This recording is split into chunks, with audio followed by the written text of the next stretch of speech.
아멘. 자, 기도 두 번째 시간입니다. 오늘은 두 번째 시간인데요. 오늘은 말씀을 통해서 우리가 어떻게 기도해야 하는지에 대해서 좀 나눠보도록 하겠습니다. 우리 어떻게 기도해야 될까요? 눈을 감고 또 무릎을 꿇고 어떤 사람은 이제 손을 들고 기도하는 사람들도 있을 거예요. 그러나 이건 이제 오늘 제가 이야기하려는 그 어떤 태도나 자세가 아니라 이것은 어떻게 보면 행동이죠.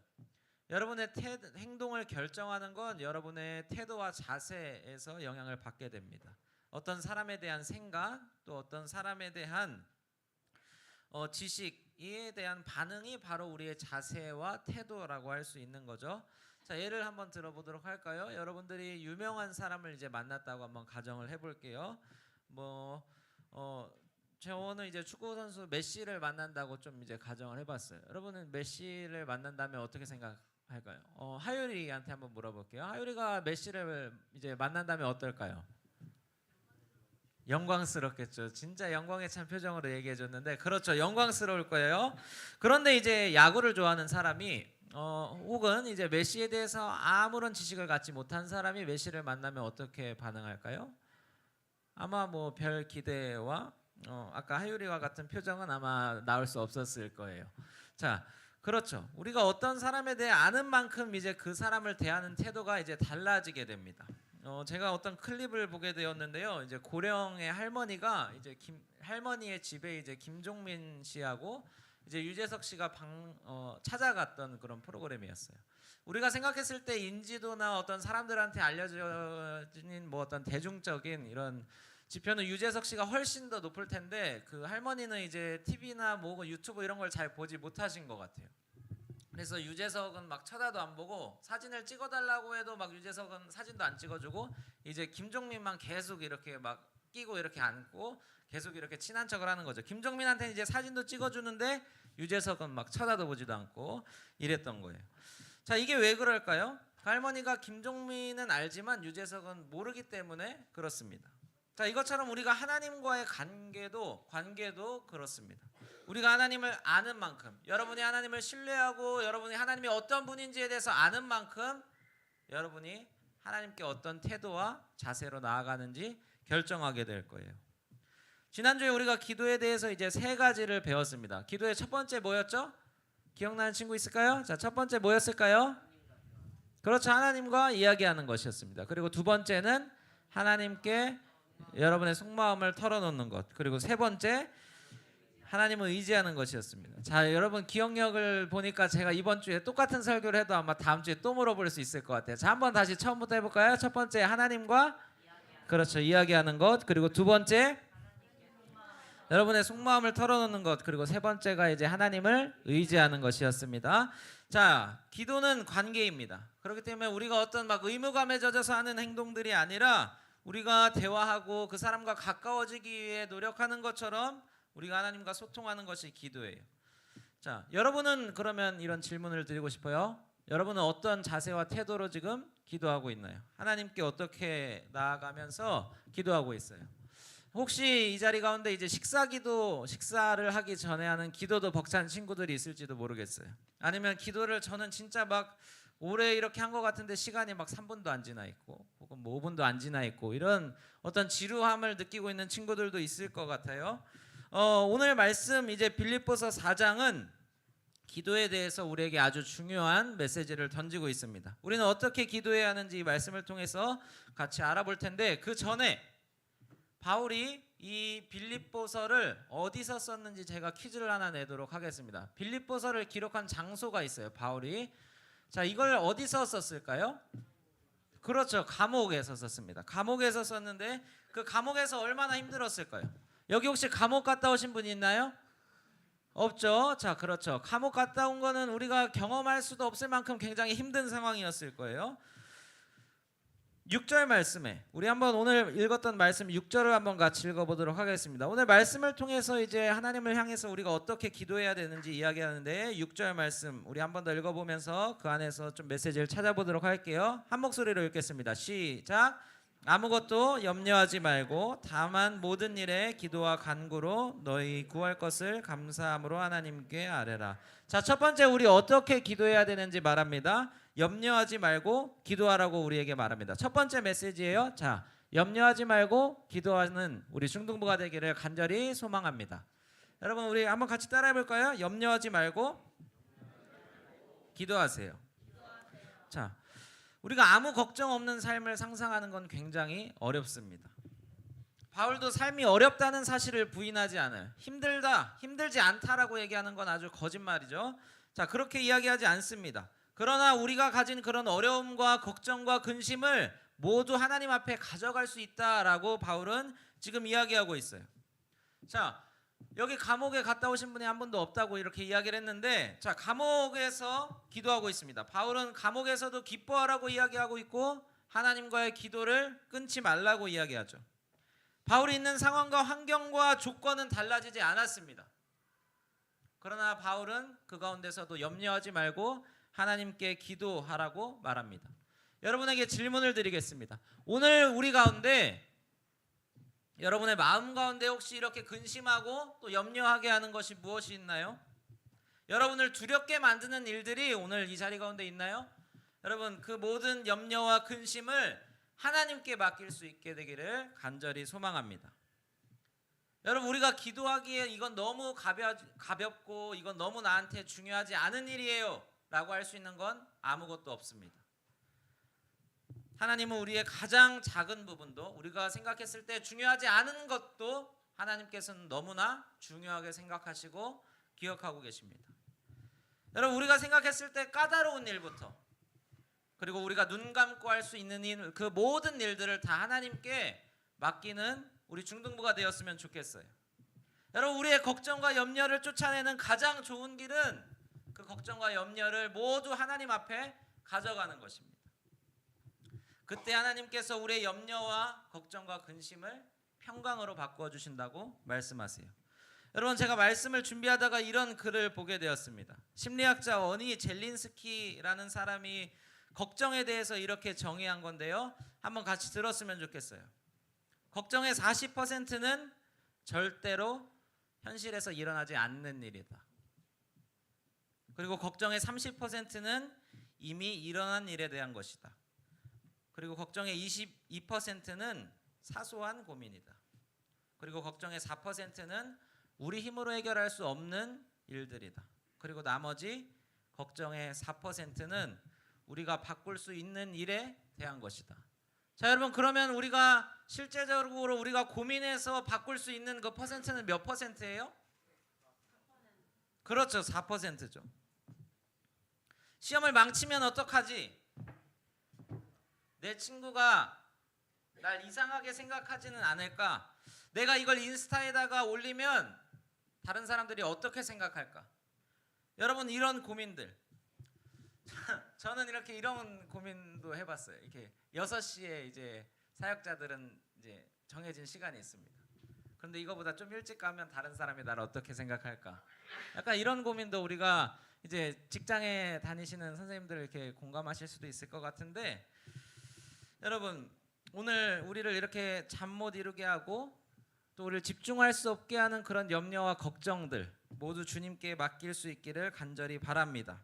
여러분 우리에게 선택지는 두 가지예요. 염려하든지 아니면 기도하든지. 여러분 염려할 시간에 우리의 그 염려를 모두 기도로 바꿀 수 있기를 간절히 바랍니다. 기도는 어려운 것이 아니라 그냥 하나님께 털어놓는 것이죠. 나의 어려움들을 친구에게 어떨 때는 친구에게 이야기하듯이 편하게 대화할 수도 있는 거고, 어떨 땐 정말 이거 문제는 정말 하나님만이 해결하실 수 있습니다라는 그런 간절함을 갖고 정말 큰 목소리로 하나님께 부르짖을 수도 있는 거죠. 여러분 그 일들이 어떠하든지 가벼운 문제든 가벼운 걱정이든 여러분 이건 정말 내 힘으로 해결할 수 없을 것 같은 그런 염려들 모두 하나님 앞에 가져가는 우리 중등부가 되기를 간절히 소망합니다. 두 번째 메시지는 바로 끈질기게 기도하라는 거죠. 6절 말씀해 보니까 기도와 간구라고 기록되어 있습니다. 여기서 끈질기다는 말은 우리가 이렇게 바꿀 수도 있을 것 같아요. 인내라는 말로 바꿀 수 있습니다. 여러분 인내란 어떤 구체적인 결과를 우리가 얻기 위해서 오랜 시간을 기다리고 버티는 것을 의미합니다. 하나님의 응답, 여러분이 기도한 그 기도의 응답이 어떨 때는 정말 즉각적이고 바로 나타날 수도 있지만 우리가 드리는 대부분의 기도의 응답은 바로 나타나지 않고 여러분 하나의 우리가 식물을 심었을 때 그 씨앗이 자라서 나무가 되고 그 나무가 열매를 맺는 그 오랜 시간이 걸리는 것처럼 우리가 드리는 그 기도의 응답이 그렇게 천천히 경험될 때가 있어요. 우리는 이 하나님의 응답을 경험하기 위해서 여러분들 인내하면서 기도해야 돼요. 인내 기도에 대해서 좋은 예시가 있어서 제가 이 이야기를 소개하려고 해요. 조지 밀러라고 하는 사람이 자기 친구 5명을 놓고 기도하기 시작했습니다. 이 5명의 친구가 다 예수님을 믿을 수 있도록 이렇게 기도한 거죠. 여러분 5명의 친구를 한번 떠올리면서 이야기를 들어보세요. 내 주변에 있는 5명의 친구를. 자, 여러 달 후에 이제 한 친구가 그리스도인이 되었습니다. 그리고 10년 뒤에 또 한 친구가 예수님을 믿게 되었어요. 2명의 친구가 예수님을 믿게 되었습니다. 자, 그러면 이제 친구가 몇 명 남았어요? 그렇죠. 2명이 남았습니다. 나머지 1명은 이 밀러가 25년이 지난 뒤에 예수님을 믿게 되었습니다. 25년이 지난 뒤에도 이 5번째 친구는 예수님을 믿지 않았던 거죠. 조지 밀러는 죽는 순간까지도 인내하면서 자기 친구를 위해서 54년을 기도했습니다. 54년 뒤에 이 조지 밀러의 친구가 예수님을 믿게 되었을까요? 예수님을 믿게 되었다. 54년 뒤에 예수님을 믿었다. 한번 손 들어보세요. 내려주세요. 자, 나는 믿지 않았다. 믿지 않았다. 한번 손 들어주세요. 54년 뒤. 세상에 오늘 다 팔이 아픈가 봐. 손을 못 드네. 자, 다시 한번. 자, 믿었다. 자, 내려주세요. 자, 믿지 않았다. 그렇죠. 자, 내려주세요. 믿지 않았다가 맞습니다. 밀러는 그 친구가 예수님을 영접할 것이라는 그 희망을 버리지 않고 그런데도 계속해서 기도했어요. 그런데 이 5번째 친구가 믿게 된 그 시점은 언제냐면 조지 밀러의 장례식 이후에 그 5번째 친구가 예수님을 믿게 되었습니다. 여러분 기도도 어떻게 보면 습관입니다. 쉬지 않고 여러분 기도의 문을 두드리는 사람들이 될 수 있기를 주님의 이름으로 축복합니다.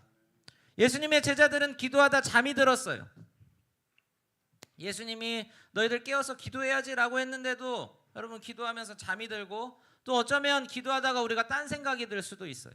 다른 생각이 들고 어쩌면 우리가 너무 일하고 열심히 이제 하고 와서 예를 들어서 금요일에 이제 학원이 다 끝나고 뭐 학교 끝나고 회사 끝나고 와서 너무 피곤한 가운데 우리가 기도할 수도 있죠.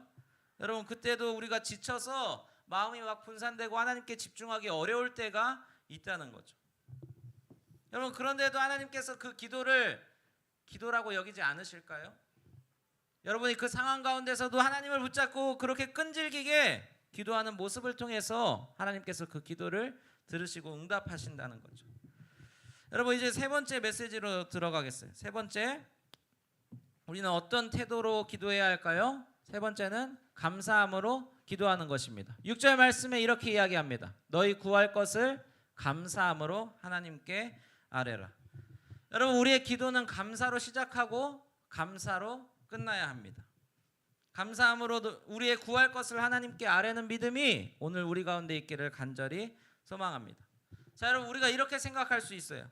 하나님은 우리에게 주실 의무가 없습니다. 근데 우리는 이제 기도할 때 항상 이렇게 생각해요. 하나님은 당연히 나한테 주셔야 해. 하나님이 안 주시면 난 하나님 안 믿을 거야. 혹시 이렇게 생각하는 친구들이 있었나요? 하나님이 나한테 해주는 건 당연하게 여기죠. 그러나 우리가 하나님께 드리는 그 기도는 여러분 선택처럼 생각합니다. 여러분 이게 맞을까요? 그리고 우리가 하나님 말씀에 순종하는 건 내가 마땅히 해야 할 일이 아니라 그냥 내가 기분이 좋을 땐 하고 내가 기분이 안 좋을 땐 안 하는 것 정도로 생각하는 거죠. 이게 맞을까요? 여러분 그 반대겠죠. 하나님은 우리가 의무라고 착각할 정도로 너무나 우리에게 모든 것을 주시고 우리에게 좋은 것을 허락하십니다. 그래서 우리가 그것이 은혜임을 고백할 수 있는 거예요. 그것이 우리가 기도하면서 하나님 감사합니다. 내게 주신 것들을 내가 은혜로 받겠습니다라고 이야기할 수 있는 거죠. 여러분 우리에게 기도에 응답하시는 게 당연하고 하나님께서 무조건적으로 우리에게 해야 하는 그 의무라면 여러분 우리가 기도하면서 감사할 이유가 하나도 없는 거예요. 하나님은 우리에게 그냥 당연한 일을 하신 거기 때문에 여러분 우리가 기도하면서 감사할 필요가 없죠. 그러나 하나님께서는 죄인인 우리를 위해서 자기 아들을 내어주시고 기도할 수 있게 해주시고 그 기도에 듣는다고 말씀하셨어요. 그렇기 때문에 우리가 이 기도에 감사함으로 나갈 수 있는 것입니다. 여러분 그래서 우리가 응답되지 않은 것도 감사할 수 있어야 해요. 우리의 기도가 응답되어도 감사하지만 내 오늘 기도가 하나님께서 들어주시지 않았다고 해도 그것은 감사할 수 있는 이유가 되는 것이죠. 여러분 저도 그런 기도를 정말 많이 했었어요. 이 자리에서 고백하지만 하나님 저 친구를 저한테 주시면 정말 감사하겠습니다. 저 친구의 마음을 바꿔주셔서 저를 좋아하게 해주셨으면 좋겠어요 라고 이렇게 전사님도 여러분 나이 때 기도했어요. 그런데 하나님께서 그 기도를 들어주셨을까요? 그렇습니다. 안 들어주셨어요. 안 들어주신 이유가 있을 거예요. 제가 이렇게 나중에 보니까 이런 기도가 나오더라고요. 하나님 그때 안 들어주셔서 감사합니다 라고 이렇게 기도할 수 있는 그런 믿음이 우리 가운데 필요합니다. 자, 응답되지 않은 것도 우리가 감사할 수 있다면 여러분 응답받은 일에 대한 감사도 우리가 할 수 있는 거죠. 여러분 기도는 또 다른 감사의 표현입니다. 좀 적용을 하면서 말씀을 마무리할 텐데요. 우리 삶의 자리 가운데 하나님께서 주신 감사의 기도를 올려드리는 우리가 되기를 소망합니다. 이번 지난 한 주 동안에 하나님께서 나의 삶 가운데 개입하셔서 우리에게 주신 그것에 대해서 감사할 수 있는 우리 중등부가 되었으면 좋겠어요. 하나님 나에게 예수님을 주셔서 감사합니다. 하나님 내가 하나님 자녀로 오늘 이 자리 가운데 예배할 수 있게 하심에 감사합니다. 또 찬양팀으로 섬기는 친구들 하나님 나한테 찬양팀을 섬길 수 있는 목소리를 주심에 감사합니다. 내가 아프지 않고 한 주를 은혜 가운데 또 평강 가운데 살아갈 수 있음에 감사합니다.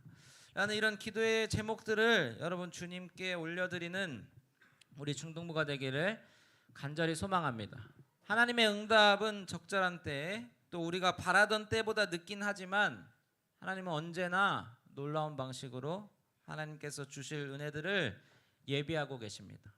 여러분 그래서 하나님께서 우리 삶에 개입하시고 간섭하신다는 건 여러분 절대로 귀찮은 일이 아니에요. 우리에게 베푸시는 축복이고 은혜라는 것들을 여러분들이 기억할 수 있게 되기를 간절히 소망합니다. 그리고 기도로 그 감사를 표현하는 이번 한 주가 되기를 주님의 이름으로 축복합니다. 우리 같이 좀 찬양하고 또 기도할 텐데요. 우리 6월 계속 기도라는 주제로 우리가 함께 하나님 말씀을 나누고 있습니다. 주께 가까이 날 이끄소서라는 찬양인데요. 우리 가사를 생각하면서 우리 한 목소리로 이 찬양 올려드리기를 원합니다.